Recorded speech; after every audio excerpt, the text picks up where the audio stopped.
Good afternoon. Welcome everyone to the September 21st Rotary Club of Gainesville meeting. We're so glad to have each of you here with us today.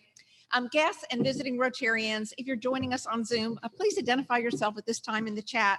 And if you're watching on YouTube, please register your participation by sending an email to info@rotarygainesville.org. Without further ado, a song and pledge from Pete. So this week we play Rocky Top.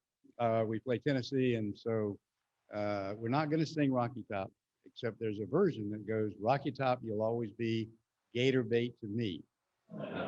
Anyway, just wanted to share with you that my wife and I talked about getting a new bed. She wanted a water bed. So I got to the store, and at the last minute, I thought, well, you know, water beds are sort of passé. Let's try something new. So I got a trampoline bed. She hit the ceiling. We're going to sing God Bless America. God bless America, land that I love. Stand beside her and guide her through the night with the light from above. From the mountains to the prairies, to the oceans white with foam. God bless America, my home, sweet home. God bless America, my home, sweet home. Join me in pledging allegiance to our flag. I pledge allegiance to the flag of the United States of America and to the republic for which it stands, one nation, under God, indivisible, with liberty and justice for all. Thank you very much, Pete. And we have Steve Price, Reverend Steve Price, for our invocation.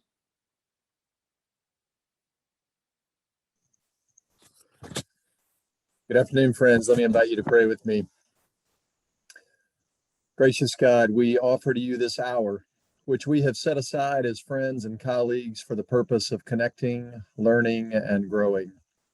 May your blessing be on all who gather here, and especially on those who lead us today.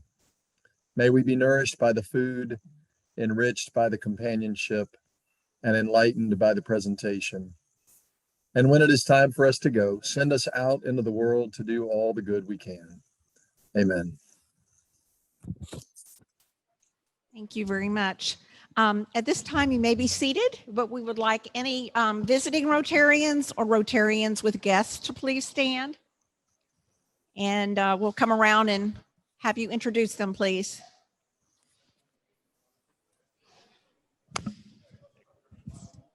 Hi, fellow Rotarians. My name is Kirk Klein, and I'd like to introduce my guest, Tim Rourke. Tim is one of my business partners at Koss Olinger and also an advisor.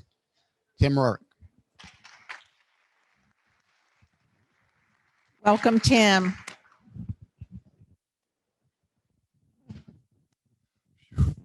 Fellow Rotarian, my name is Bill Stasewitz, and I'm proud to introduce to you my friend John Brown. I met John Brown as a ranger at Turkey Creek Golf Club, and he's a hell of a golfer. John's also a teacher, a coach, and a preacher. He's a member of Kappa Alpha Psi.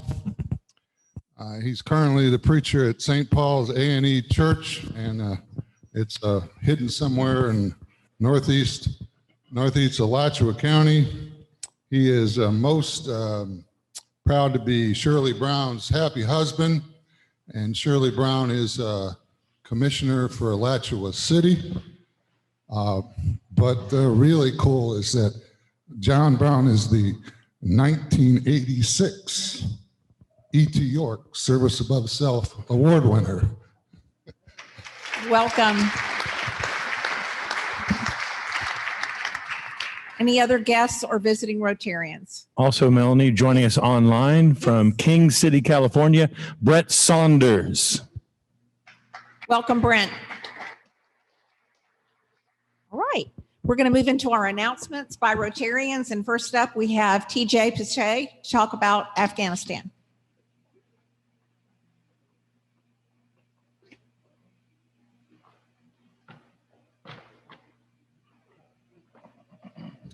Howdy, everybody. You got a note yesterday about the project of our Afghanistan project, or the progress of our Afghanistan project. We've raised about $6,700 or cash equivalents of $6,700. So if you're interested in giving, we still have the opportunity to do that. Go to your email, either give money, give your through the Amazon wish list, or give in-kind donations. We're really excited about how successful this project has been. If you have any questions, I'll be here after the meeting. Thank you. Thank you, TJ. Marcia, you have an announcement about Reading Safari? Oh, okay. Thank you.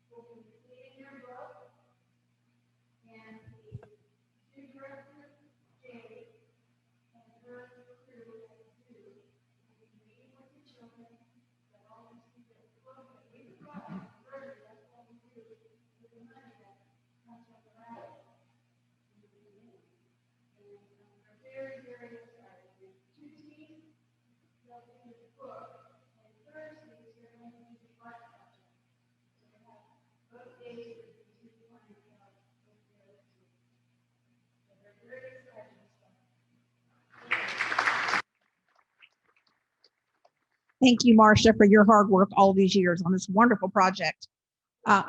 Yeah. Okay, we are now going to go into a member craft talk. And TJ, I should have just asked you to stay up here, but you are going to introduce your new member.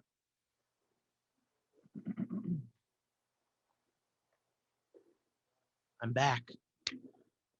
I have the pleasure of introducing today John Kelly, who is an attorney with Glassman in Zissimopoulos. I spent about half the morning pronouncing Zissimopoulos over and over again. John is a graduate of the University of Florida. He was born in New York, but graduated from high school in Port Charlotte. He's currently the vice president of the Rotary Club. He's very active with his wife, Meredith, and we look forward to having him as a member of our club. John.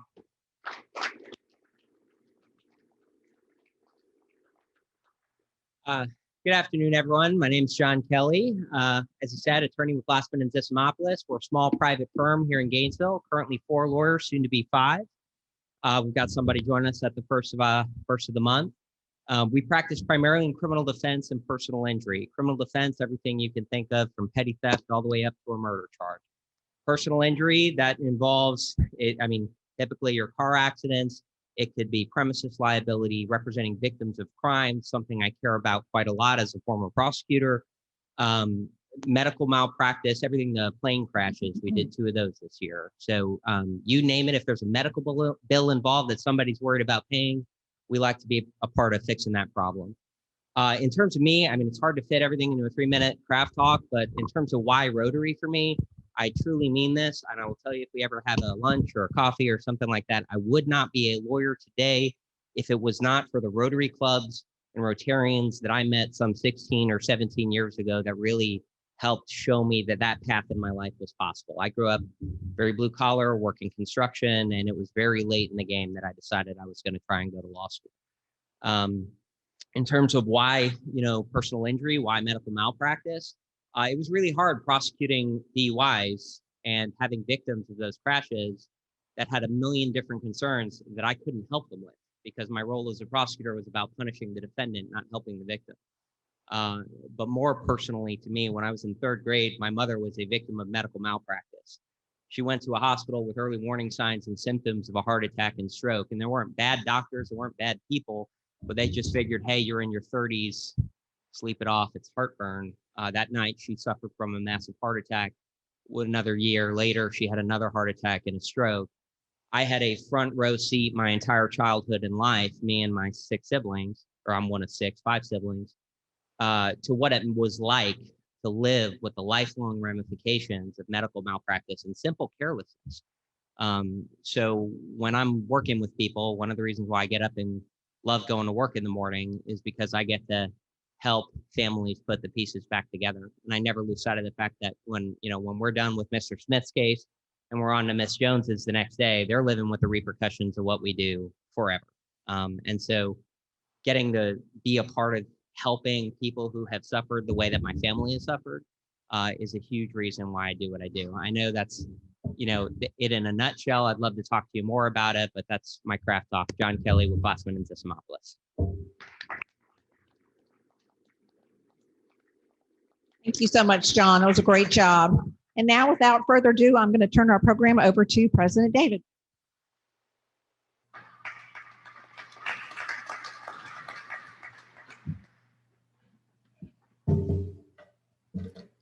Good afternoon, fellow Rotarians and guests. It's great to see everyone today. Tell you, I'd like to begin. John, if you could pop back up here, brother, I've got something for you. Thank you for doing your craft talk.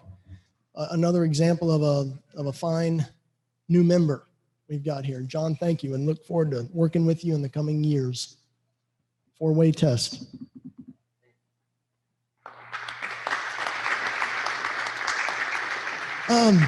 So I've been talking at my table with Steve and Susan and Melanie and Eric about this weekend and how nice it was to attend a fantastic football game. I know we're still here in the pandemic and we're aware of that, but I'll admit I actually went to 2 games. I went to the Buchholz game on Friday night, which was against Cardinal Gibbons. Big, I think it was game of the week in the state of Florida. Buchholz lost a tough one there to a well-coached Cardinal Gibbons, kind of like the Gators lost a really tough one. Honestly, I think Alabama was out-coached, but man, we lost a tight one. So I'm excited to be back in football season. I think everyone knows that I'm a huge football fan. It was great to experience that with my son and my wife, and just looking forward to a wonderful fall. Love this time of year.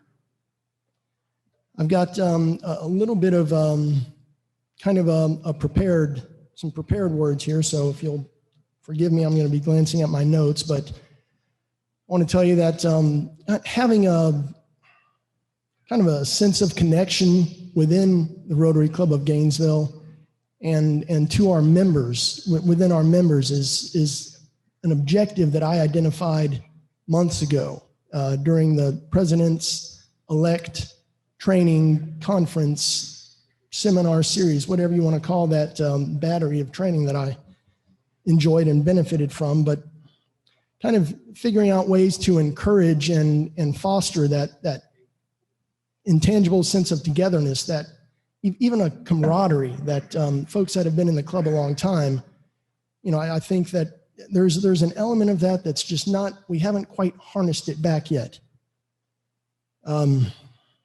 But this is something that I've spoken with many of you as club leaders, past presidents and other leaders about this.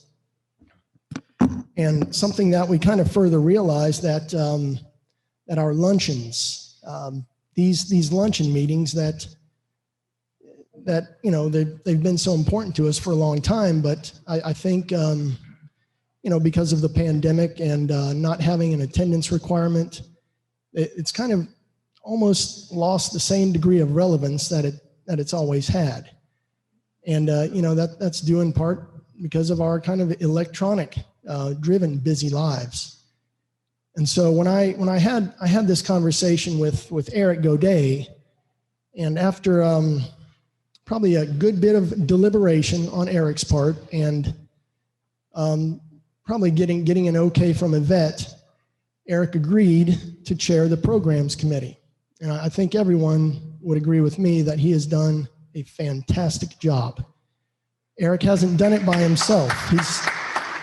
There are some excellent resources and folks that they're able to pull in great speakers that Eric's been consulting with. But I'll tell you, Eric, what I want to I think everyone realizes your level of service in that particular aspect. But what I wanted to mention before we begin with another great program is that Eric's service to the club certainly doesn't stop there.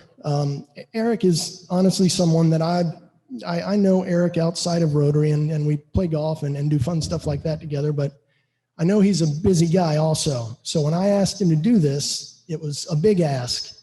And when I asked him to consider serving on the board of directors for the Rotary Club and to consider serving on the board of directors for the Rotary Clubs of Gainesville Foundation, he agreed to both of those also. So there hasn't been a thing I've asked Eric to do, we've asked Eric to do to serve the club that he has not risen to the occasion for.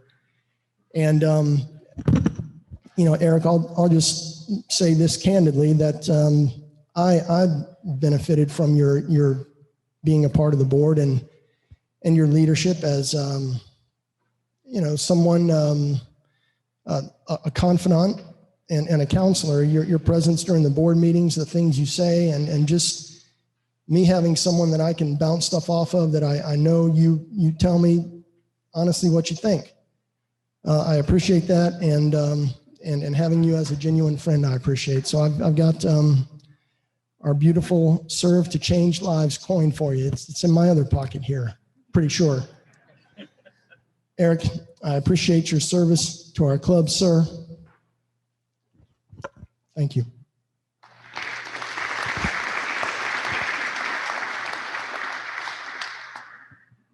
Okay, we've got a wonderful, wonderful program today. As I have mentioned before, it's a highly relevant topic, and as a sports fan, I've been looking forward to this one for a while. So I'm going to ask Susan Crowley to come up and introduce today's program and our speaker.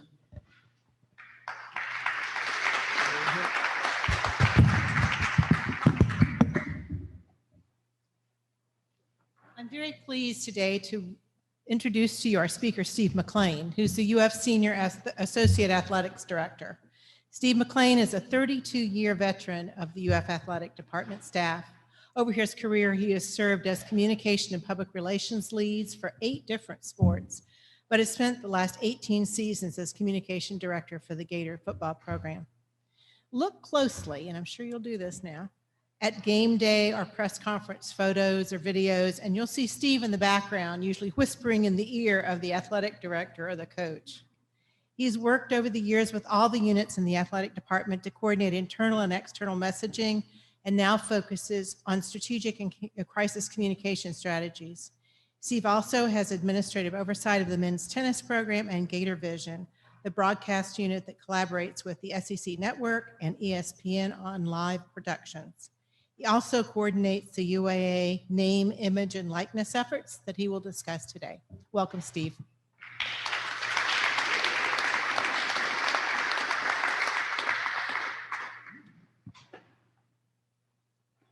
Thanks, Susan. Take this off, Tom. I got a clicker. Do I have a clicker for the PowerPoint? I think it's up front there. So thanks for having me today. Just a couple of thoughts before I get started. First of all, John, thanks for sharing your story. Very powerful. In athletics, we talk to our coaches and our student athletes all the time about the why. And that was Exhibit A right there. So I appreciate you sharing that story. And Steve, talking about being enriched by companionship. It's awesome to be here in person. I know you guys have been meeting for a while in person, but there's a time when we weren't. So it's great to have everybody here today. And Susan talked about my duties, strategic communications and crisis communication. And unfortunately, we've been in a crisis for the last 18 months, so I've been a little busy with like everybody else during the pandemic. But today, here to talk to you about name, image, and likeness. And the state of Florida passed a bill in June of 2020 allowing student athletes for the first time to earn money off of their name, image, and likeness. And we were the second state to do so. California had passed it earlier, but we were the first state to put it in action. It was effective July 1st of 2021. And so again, that was a game changer in college athletics because up until then, student athletes weren't allowed to get, and much less get paid to receive extra benefits. And really, it changed the whole model of thinking internally and externally in that, we had boosters that you had to make sure didn't give improper benefits to your student athletes. That would be an NCAA violation. And so it totally shifted the way everybody had to think about things. And so the UAA put together an 11-member committee in April of 2020 to kind of look at this issue of name, image, and likeness. And that was a good year plus out before the bill got enacted. Before the bill was effective. So, that committee was made up of administrative folks, compliance folks, people on the education part of our student athletes, the Hawkins Center, which steers up all of our student athlete services. It had some financial folks involved. It was a pretty broad-based, sorry, you guys are figuring out how to do this thing now, sorry. Little help time. Sorry. There we go. So that's in case you can't follow my Philadelphia speed and talking really fast. I'm trying really hard to slow down after living here for 30 years. So you can kind of look at that. So that group of 11 people was made up of a broad-based group. And at the time, most of our time was focused on the education piece of the pending legislation. Okay. And we found ourselves, you can go ahead and hit that, Tom, since I'm clearly not able to do two things at once. I don't know if this is, sorry. So as we approached, at the time when the law was passed, there was also a possibility that there was NCAA legislation and some federal legislation coming. So we weren't real sure how many prongs were going to be involved in the name, image, and likeness legislation, whether it would be just the state, the NCAA, or some federal legislation. So as we got closer, I fielded a lot of questions from April 2020 till close to July 1st, 2021. And there was a lot of scenarios about what we could and couldn't do. And it was really hard, again, because we didn't know where we were going to be from a legislative oversight standpoint. So as we got closer to July 1, it was clear that the state statute was going to be the only guiding principle for us as we kicked off on July 1st. So then we all got our committee back in the room. And again, we met bi-weekly for 15 months. And we started to try to get our head around what the state law said. And when I talked about the shift, well, one of the things happened was we'd have our compliance director in there, some administrative folks, the marketing folks, all the different constituents. And you're reading the bill. And we all had interpretations of what that meant. And we all had our own lens that we'd been looking through for college athletics for 30 years about what this meant and how we were supposed to move forward. And there was a lot, and what we try to do is say, let's put something on paper that explains the law to everybody, to our student athletes, to our staff, to our coaches, to parents, to boosters, to fans, to the community about what this meant. And there was a lot of discussion. And in that discussion, we found ourselves holding on to the old ways. Like, no, we can't do this because this is how we've done it, right? And I remember in one of our discussion points where might have been a little minor disagreement and good, healthy discussion about where we're going to land on the education piece. And I remember kind of standing up in the room and saying, hey, look, our interpretation doesn't really matter anymore. It's like, this is not an NCAA compliance issue. This is not an institutional issue. It is something that the state of Florida has allowed us to do to give our student athletes the opportunity to earn money for their name, image, and likeness. And don't confuse that with that we didn't want it to happen, right? But it would just be maybe the mechanics of it, right? Something as simple as in April of 2020, we may have talked a lot about what categories would be comfortable with our student athletes associating themselves with, right? Beer, alcohol, whatever it might be, okay? And 15 months prior, we were like, hey, well, we need to, we want to protect them and help them, right? But one of the tenets of the law is that the university can't inhibit their ability to earn money. That's really what it says. Now, there's some other parameters that we'll talk about in a little bit, but something as simple as that, we had to get our heads around. Our kids, if they're over 21, could have a deal with an alcohol sponsor. And we, according to state law of Florida, don't have the ability to prohibit or inhibit that, right? So that's just a real easy example of like how, as in the education business, you want to help and guide. So now what we do, and this turns into this, is having them understand who they associate themselves with will affect their brand, right? And in my 30 years at Florida, we have always spent time talking about that. 30 years ago, it was like, hey, when you do the interview with Pat Dooley, the Gainesville Sun, understand you're representing your brand, right? And then it became ESPN and CBS and podcasts and Facebook Live and social media. But the tenets of what we're teaching them are all this have been the same. They just continue to evolve. So the bill also has a heavy education component requiring schools to teach student athletes certain things. The good news at the University of Florida, we've been doing that for years. For the Office of Student Life, which is the academic advising unit for all of our student athletes, started in 1979. And we've had career and mentoring and leadership resources for years. And as I said, we continue to tweak them based on the current climate. So a lot of these educational elements were not new. Brand building, social media assessment, financial literacy, network, and legal guidance, and we have a speaker series to help our athletes. What is new is now when I talk about financial literacy, people are like, okay, I'll pay attention now, because before, when they were 18, they didn't have to worry about financial literacy probably until they were 22, 23, or something as simple as paying taxes, And Susan mentioned the football team. So in my 18 years of working with the football team, every year when the season starts, in all of our sports actually, the coach would call up his whole support staff, the trainer, the academic advisor, the communications person, the strength coach, and you would have a couple minutes to go over your kind of rules and guidelines in a very short 3-minute speech. And then there'd be a team handbook that they passed out that got a little more lengthy.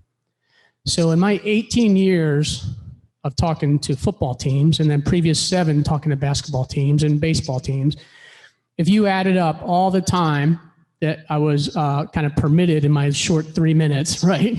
Because you can imagine these coaches, they've been waiting forever to get their hands on their team, right? Like, let's go, practice hard, we're gonna come together, we're gonna compete, and then they're gonna listen to me for 3 minutes, right? So, when it turned into 2.5, 2, just hurry up, Steve, we can talk about that later, let's get to practice, right? So for 18 years, or again, to Susan's point, 30, I did that. My first meeting with the football team talking about name, image, and likeness, I talked to them for 45 minutes, and they were all very, very engaged. And again, so it probably superseded the amount of time that I've talked to them. And not that I didn't have one-on-one conversations, a lot of mentoring and personal relationships with student athletes over the years, but collectively, it got their attention. And I have a 19-year-old son who is in his second year here in Gainesville, and he thinks he's on full scholarship still, right? So and he's not. He's on the Steve McClain scholarship plan. So to get our athletes to understand they've never had to worry about taxes, right? And understanding, my best explanation that got their attention was, as a lot of 18 to 21-year-olds have some hustle in their life, right? And they're hustling the coach, they're hustling the academic advisor, they're hustling mom and dad a little bit. They might be hustling their girlfriend. And by that, I mean, there's a little gamemanship going on, right? I think hopefully everyone understands when I'm talking about the hustle. And when it came to paying taxes, I told them there is no hustling the federal government, right? As adults, we all know that. And to get their attention on that, I kind of told them, like, some of the cheating issues that are going on in college athletics today, in basketball specifically, have been going on for years. and the NCAA couldn't catch them. The SEC couldn't catch them.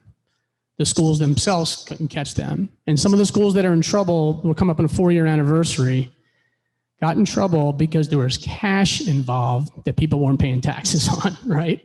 So that kind of got their attention a little bit in terms of like, if you earn money, you're going to pay taxes. So, and again, again, most 18-year-olds don't understand that. And they don't understand if I get a ticket to a game as an employee at the University of Florida, I'm taxed on that, right? That there's no such thing as free lunch, except for today. I think I'm pretty good, right? Thank you, Susan. So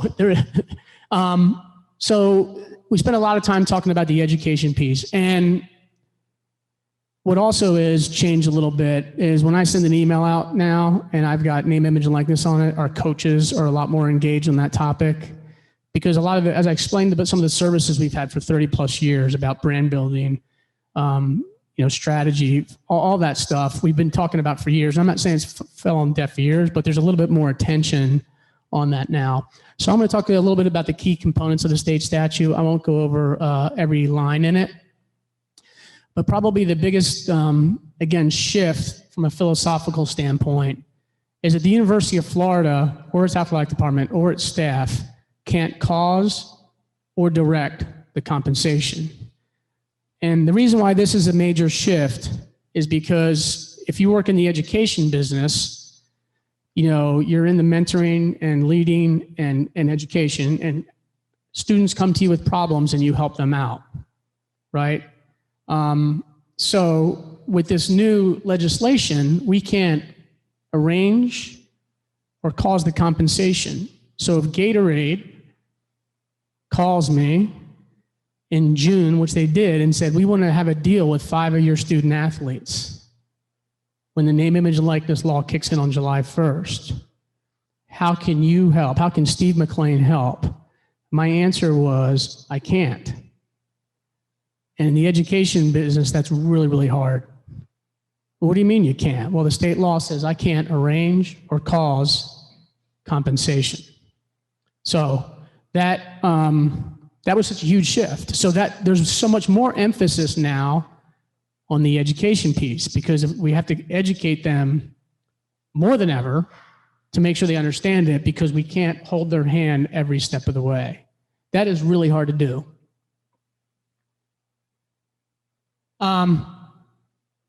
So, a lot of the deals that were originally made, and as we talked to our student athletes, one of the things we talked about was this was going to be something that was going to be the product of everything I've talked about: building up their brand, having awareness, having a plan for this, right? And when the law kicked in July 1st, there was a lot of for those that are on social media, they put tweets out or posted things that says, "I'm open for business, hit me up."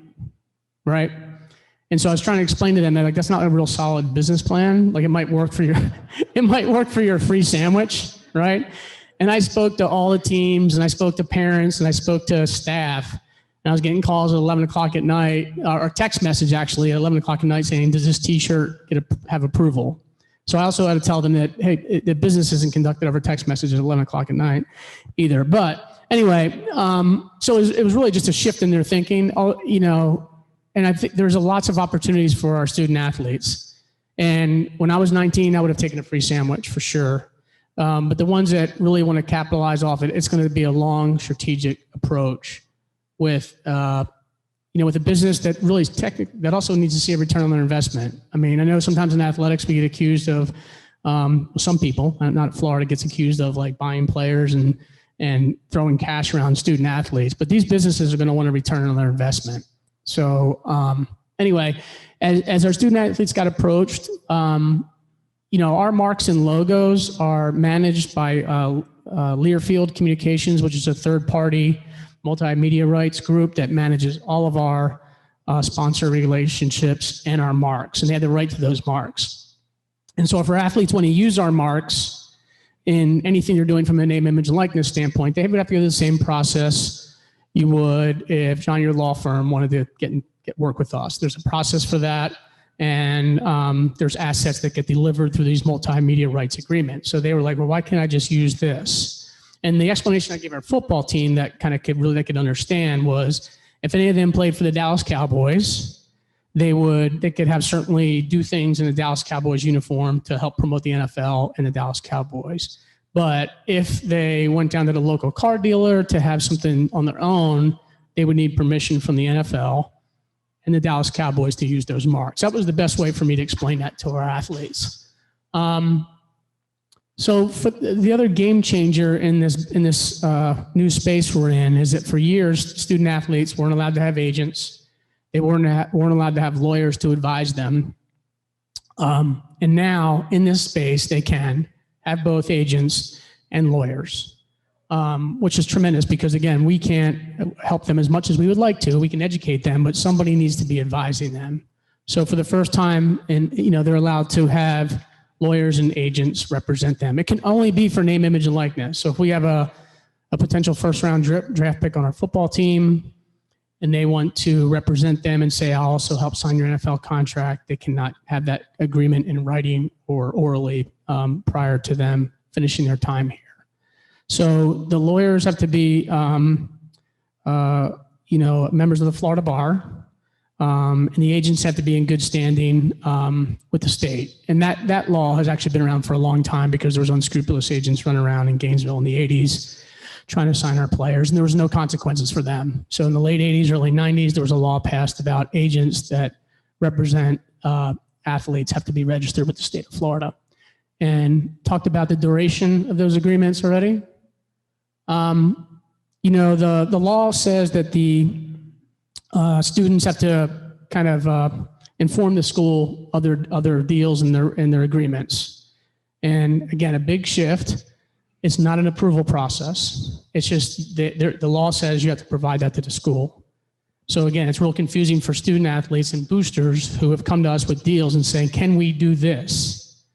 I'm not allowed to look at the terms of the deal, and I'll kind of go over some basic tenets of what is good and not good. But they've got to disclose it to us. It's not approval. And the only thing that we took some liberty with in the law is that within 4 days of the agreement is when we said they have to give it to us. The law doesn't even specify that, but we're trying to hold the kids a little bit accountable to have an action item there.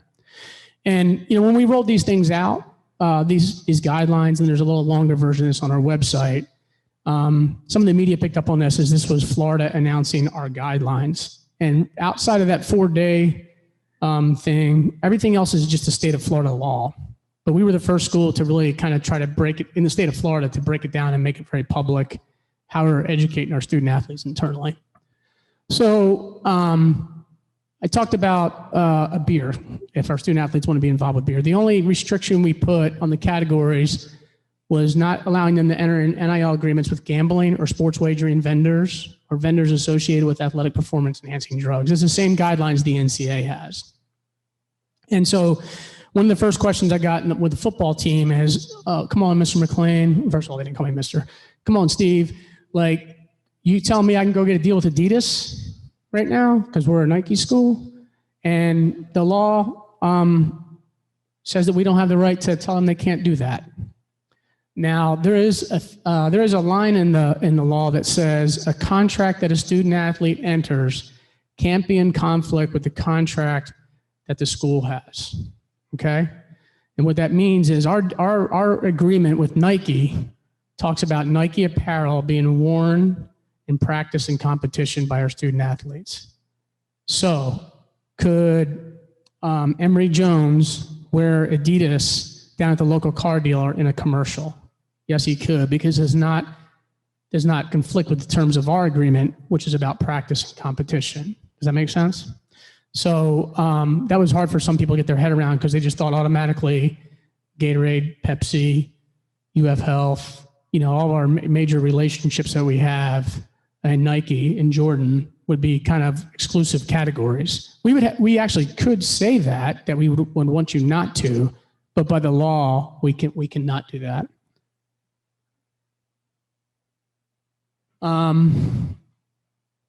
We talked about it must be just for, there must have been good standing. We talked about that. So we get into occasional intellectual property laws, and I've spent a lot of time talking to lawyers on the phone here because even though I'm the in-house go-to person about name, image, and likeness, which means I'm just quarterbacking the team, I'm certainly not a lawyer. So, we do lean on outside counsel to kind of just advise us on what the law means. The law was written very 30,000 feet and broad intentionally. And there was a lot of gray areas about what you could or couldn't do. So, so an athlete could not wear a Gator t-shirt that had our logo on it without getting permission through our licensing vendors and our multimedia rights vendors. Okay.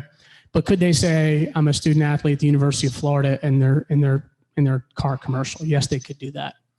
So I'm just trying to give you some real life examples because as we went through this with our athletes, they want to know what they could do, And so basically this next question here and the answer is our answer for almost every question the athletes have with what could they do and what kind of agreements could they be. This might be hard to read, so I'll read this for you.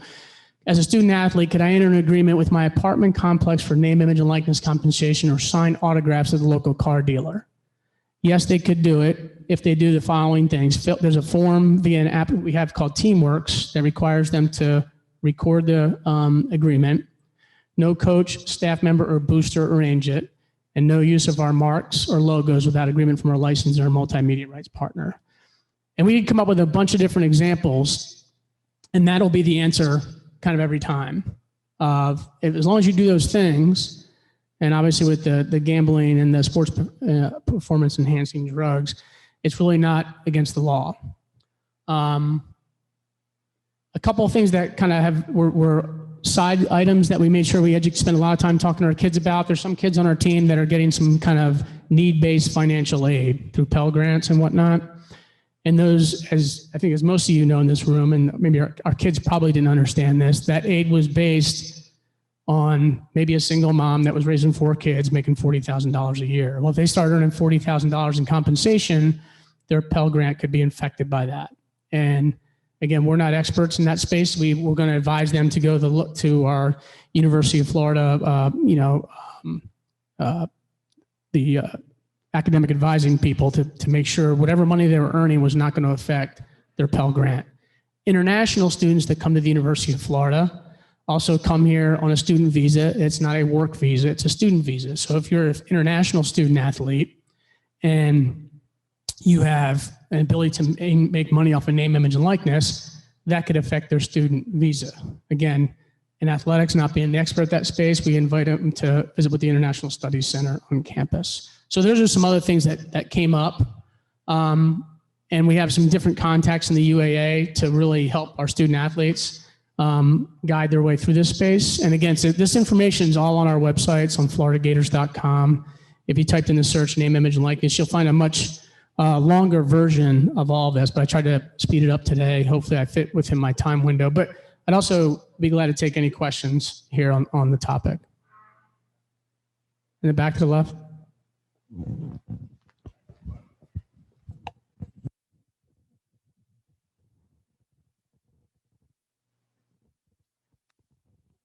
Buddy Goodman, how big a distraction is this going to be, and how concerned are the coaching staff that this will become a distraction from their missions?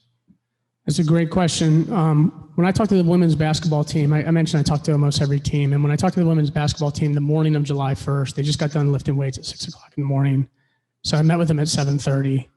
And I did some version of this speech here.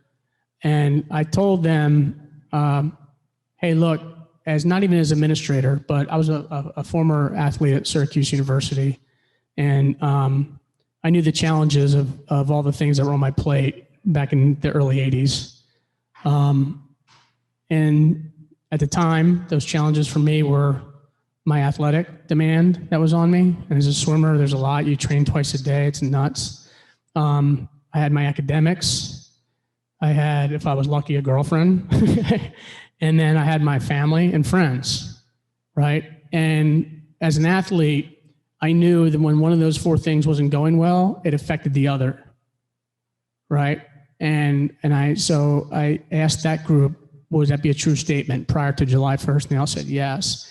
And then so you enter this. So the distraction thing, I think you might have been asking globally, maybe about the team and the coaches and everything else, but I think the distraction is even on each individual and how they manage that and where is their time for it. But I tried to frame it for their perspective as opposed to this, overbearing administrator saying you shouldn't be doing this because you can't handle it. Does that make sense what I'm saying? So I do think it is a challenge for them to manage all that. From a coaching perspective, it presents challenges in the locker room because the person that's earning the most money might not be the starting quarterback. It might not be your star number 4 hitter in the baseball lineup or your gymnast that scores a perfect 10. The most engaged athlete on social media on last year's football team is a kid named Clifford Taylor. How many of you here have heard of Clifford Taylor? Just 1 or 2, right? He's now graduated and is working as a social media intern for the Los Angeles Chargers, right? But he was our most engaged athlete on social media last year. And so as a coach, you now have to manage the locker room with every wide receiver in the history of football has come back to the huddle and said, I was open, throw me the ball. Right? And now you're costing me NIL money, right? I just have one funny story about that. I'm sorry. I've worked here for 30 years, so I got a bunch of them, but I don't have time for all of them. But the funniest story I have about wide receivers, is we're playing Alabama in 2008 for the SEC championship. It is the first real showdown between Nick Saban and Urban Meyer, right? And Urban coached wide receivers at Notre Dame before he became the head coach at Bowling Green. So he knows all about the egos of wide receivers, right? That they're open on every play, right? Throw me the ball. And so it's early in the game and the buildup and the tension's unbelievable. And it's Saban versus Meyer and Florida versus Alabama. And Lewis Murphy was a wide receiver for us. And he comes back after the second series to Urban. And he said, Coach, I don't know if you can beat Nick Saban, but I'm beating my guy every snap. Anyway, I hope that answers your question. I've got a lot more of those, but I can't tell them all until I retire, okay? So thank you for that. My question has to do with Title IX implications of this. For some of you who don't know, Title IX was a law that was passed years ago to ensure parity in college athletics. So if you're going to have a number of men's sports, you have to have an equal number of revenue-generating men's sports. So here we are, and we know that primarily there are 2 or 3 men's sports that generate most revenue. So what are the implications to the Title IX issue, and how are you addressing that? That's a great question. So before I answer it, though, I want to let everybody know, earlier today, we announced the start of a celebration, a year-long celebration of 50 years of women's athletics at the University of Florida. And it'll be a great year-long celebration. We're the first school in the SEC. Thank you. We are the first school in the SEC to have intercollegiate women's athletics. So there'll be a lot of other 50-year celebrations by other schools throughout the SEC. But we started that celebration today. And since you're here, I know this is being broadcast probably, but a little secret, I guess, is I'm wearing my nice little yellow 2-Bits t-shirt today. At 2 o'clock today, we're going to announce that our 2-Bits people, a celebrity for the game this weekend, is 3 of those first female student athletes from the 1970s. So it's a great question. It's great timing. And obviously at the University of Florida, we're very committed to women's athletics. But more specifically to your question, I would say that I think what we'll find is I think there's a huge opportunity because it's not about the ones that really generate revenue. It's the ones that have these brands. And I think there's female athletes here that actually have a more powerful brand in some cases than a lot of our male athletes. Our gymnasts and softball players are our most engaged athletes that we have at the athletic department. And there's, from a societal standpoint, the time is kind of there now to take advantage of those opportunities that should have been there all along for those female athletes.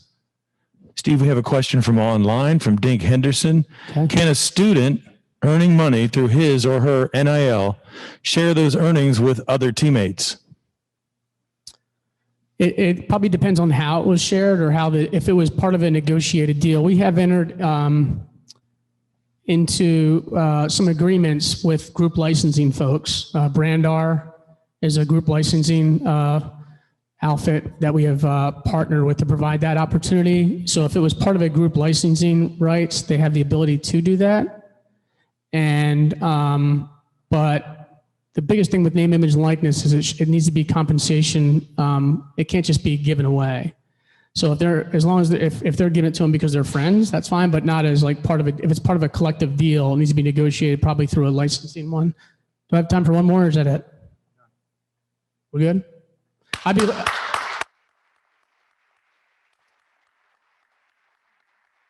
Thank you. I'd be glad to stick around. If somebody has some other questions, I'd be glad to stick around for anybody that I didn't get to. But thanks for having me.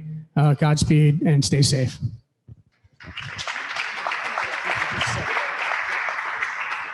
Steve, thank you. Steve McClain, Senior Associate Athletics Director at the University of Florida. Another round of applause, please. Again, we're just so fortunate to have you today. Thank you for your time. I have some understanding how valuable it is. And thank you, Susan Crowley, for arranging this wonderful program. Steve, I didn't know that you were a swimmer. Where did you swim? Pardon me. Syracuse University. Awesome. A little colder up there. Oh, yeah. But two-a-days and all that stuff, I've got some familiarity. I did that as a kid and quickly learned that either swimming's your sport. If you want to do it, you're committed through way. I'll tell you, the thing that I kind of drew from your talk, I know we're right on time here, but something I did want to say was it was nice seeing that, you're navigating certainly kind of an ethical area, but one thing that rang true to me was kind of your kind of an authentic zeal for sports. And that's so neat. It seems like that's the way it is at UF, and that's a cool thing to see an example of that with you, Steve. On ethics, we're a service organization, the Rotary Club, Rotary International, but another component of what kind of makes Rotary special is our adherence or observation of a certain ethical and moral code. And we have something called the four-way test, which is a four-way test of all the things we think, say, or do. And I've got a coin for you that has that four-way test on it. And I think it's perfect for a man of your character. On the front, it's actually got our motto, service above self. On the back, the four-way test, which is it the truth? Is it fair to all concerned? Will it build goodwill and better friendships? And will it be beneficial to all concerned? Steve, thanks again for your time and being with us today.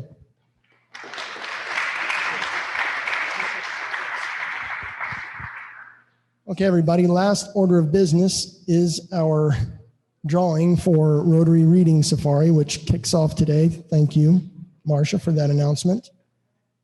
And we have 575, last three digits, 575. Folks, next week we have Dr. Bobby Slayton, Robert Slayton, MD, from North Florida Regional Medical Center will be our speaker, and he's going to be talking, Eric, about kind of the state of affairs with healthcare and senior care. It's going to be a wonderful presentation. Bobby is a great speaker, so I hope you'll return and join us then. Have a good week, everybody.